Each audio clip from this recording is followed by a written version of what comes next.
Hello, Professor. This is Radhika, Ankit, Gayani, Ramesh, and Daniel, and this is our group assignment where we are sharing with you our study about Indra Nooyi, former CEO of PepsiCo. A brief summary of who is Indra Nooyi. She's from India. She has a Bachelor of Science from Madras Christian College, an MBA from the Indian Institute of Management, and she has a master's degree in public and private management from Yale School of Management.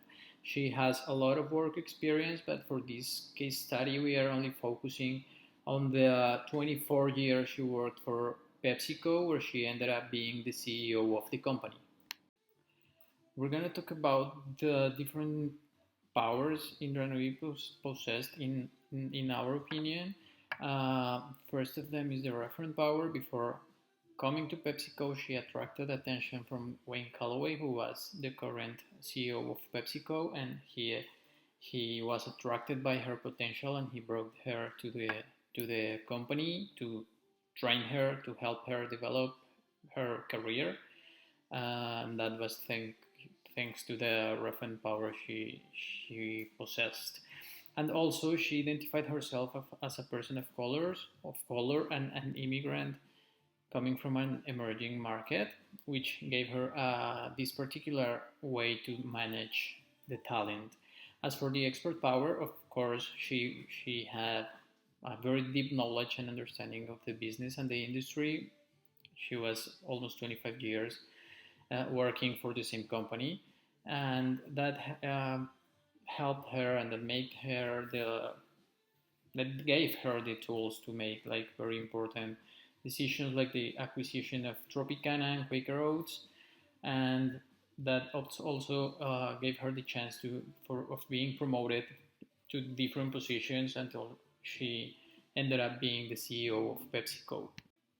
As for the reward power she possessed, she was always in favor of incentivizing employees to align with company's goals, and the best way she found to give this incentive was also always to promote diversity and inclusion within the organization and promote employees based on their performance to increase organization's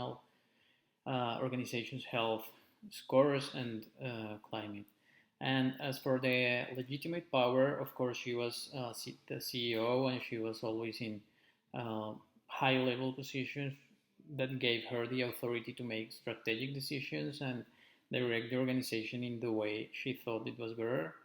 And her policy performance of purpose was implemented to overcome the financial crisis of PepsiCo when she first took the position as a CEO. And finally, she also used her legitimate power to expand the company and achieve some market penetration, building an international footprint in countries different than the US. Okay, thank you, Daniel. Good evening, Professor. So, to describe the leadership attributes of Indra Nooyi, as a first thing, we have identified strategic vision. So, throughout a career, her strategic vision plays a major role. As example, like those significant acquisition of the PepsiCo, such as Tropicana and Quaker Oats, shows the bigger picture which sees in the future. So, by looking at the global trends such as the world shifting to healthier products, and demonstrate her forward-thinking approach by those acquisitions. So the next one is decisive courage, and throughout Nouri's career, she always displayed decisive and courage She always stand up for what she believed. So the third one is empathy and personal touch. The personal thank you letter she wrote to the parent of her top executive demonstrate her deep empathy and understanding of the importance of a personal touch. As well, always this personal touch not only strengthen her relationship with her team, but also create a cultural of gratitude and the recognition within the PepsiCo. So the next one is simplification of complex problems. She always simplifies the complex issues into the actionable solution, which is remarkable skill of her. This ability to not only to help this ability not only help her to uh, excel her sorry help her to climb the ladder, but also to make as an invaluable leader. Then the next one is commitment to excellence. Her belief in being an outstanding performer in her current job role, and which help her to build the solid foundation to the next role. So ultimately, she became the leading role in the as a CEO of the position in the PepsiCo. The next one is cultural sensitivity. Growing up in India and moving to USA, Nouri had a unique perspective on the global business. She leveraged this cultural sensitivity to make the PepsiCo international operational effectively. So, going to next slide. So here we would like to describe how the leadership attributes will impact on the career progression of Indra Noori. So as a first thing, rapid advancement to CEO role. So Noori's strategic decisions such as leading major acquisition and spin-offs directly contribute to her rapid career progression from CFO to CEO. Her ability to deliver tangible result while maintaining the company's core values, which earns the trust and confidence of the PepsiCo board of directors and the shareholders. Then the next one is influence on global business and leadership. As a CEO, she led the company with more than 300 employees and managed over 22 brands. So each generating over $1 billion of annual revenue. So her influence extends beyond PepsiCo as she became a global role model and the aspiration leader in the world. Then we are talking about the long-term vision for PepsiCo and sustainability.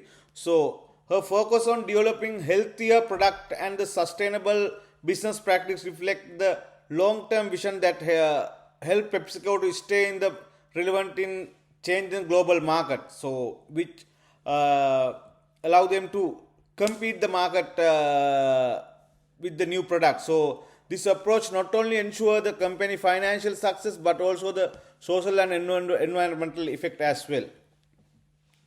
Next slide. So here we would like to describe the lessons from the leadership pipeline.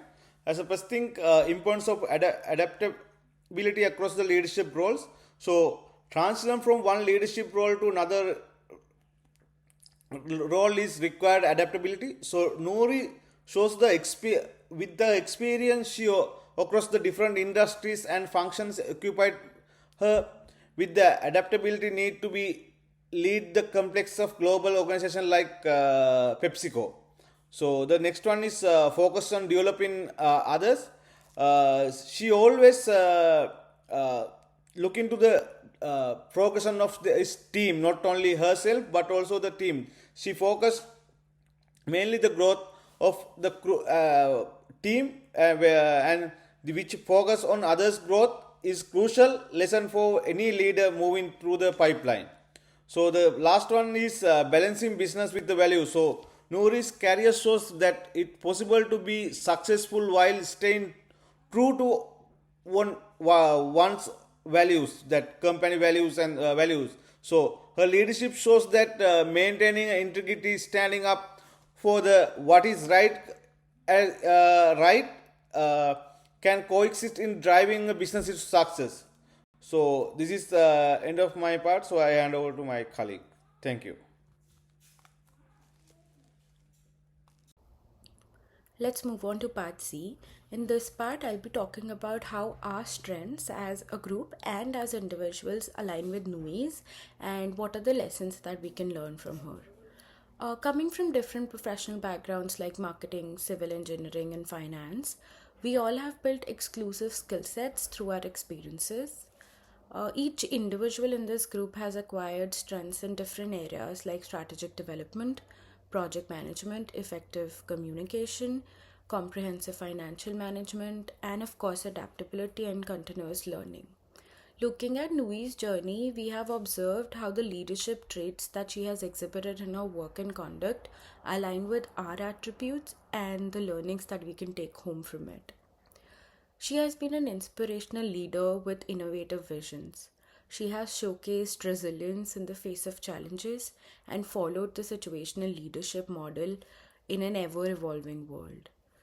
Her decisions have been backed with extensive research, and above all, she has been the kind of leader who has marched forward with her team, ensuring collective success. Each of us have something to learn from her inspirational leadership and implement it in our pursuits, like leveraging technology to create a compelling vision, or applying adaptable leadership styles to address whatever challenges that come our way, or using research to make strong financial decisions, and ultimately to embrace continuous learning. Moving on, let's look at a real life example from Nui's journey to better understand her leadership style. Back in 2007, Nui launched PepsiCo's Performance with Purpose initiative with the vision to integrate sustainability and business growth. The company's aim was product reformulation through sustainable practices to keep up with healthier consumer trends. Nui's decisions regarding not only sustainable production but also sustainable sourcing through reduced water usage, carbon emissions, and waste helped the company achieve its goal of sustenance with business growth. She also showcased strategic decision making through acquisition of brands like Tropicana and Quaker Oats in order to diversify PepsiCo's portfolio towards a more healthy options and to expand its market. Lastly, I'll talk about the action plan that we can follow to ensure that we remain on the path to success. Reading Nui's case has helped us break it down to 5 steps that we can generally follow in life to achieve what we aim for. The first is to develop a clear and innovative vision statement. It is very important to clearly know what your objective is before you set to achieve it. Secondly, to achieve success collectively by assigning the right roles to the right people. Each individual has certain talents and skills which, if put to the right use, can prove to be extremely helpful in implementation of a strategic vision. Implementing effective communication strategies among the team and other stakeholders is also extremely crucial for ensuring transparency and clarity in roles, responsibilities, and repercussions. Sustainable resource allocation and financial management is another very important step to follow in every endeavor, activity, or business that one undertakes. Lastly, every project has scope for improvement in this dynamic world. So, technology is getting upgraded every day, trends fluctuate frequently, and environmental needs change. So, to keep up with all of this, it is important to leave room for adjustments and improvements in our plans to adapt with the evolving practices. So now we will move to the second part of the presentation where we will focus on leadership model application. Here, the selected hypothetical situation is implementation of digital transformation into the traditional manufacturing company. The objective is successfully implementing digital transformation in order to enhance overall efficiency and productivity while maintaining high morale of the team.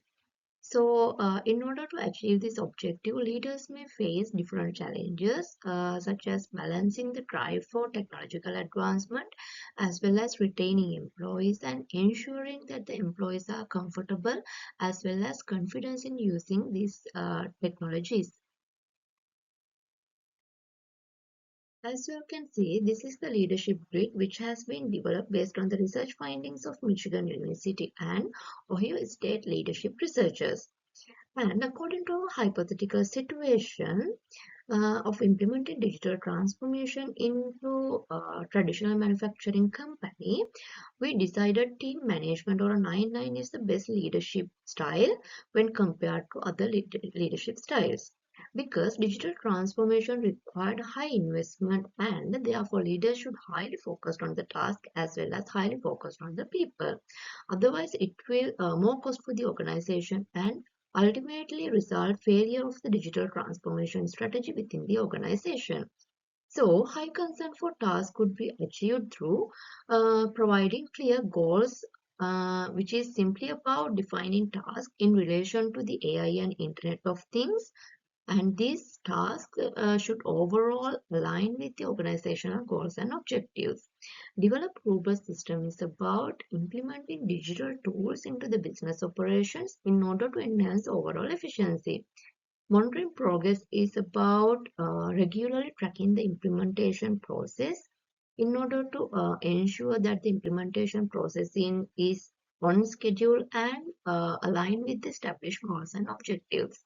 And establish KPIs referring developing performance indicators in order to evaluate the success of transition and understand areas for further development.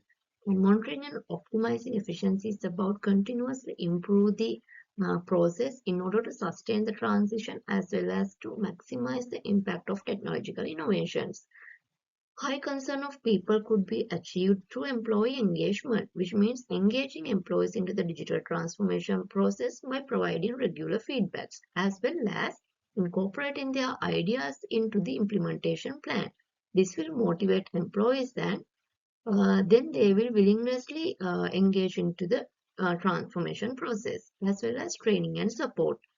Leaders should ensure to provide a comprehensive training program to upskill employees and providing ongoing support to ease the transition and provide opportunities to mentorship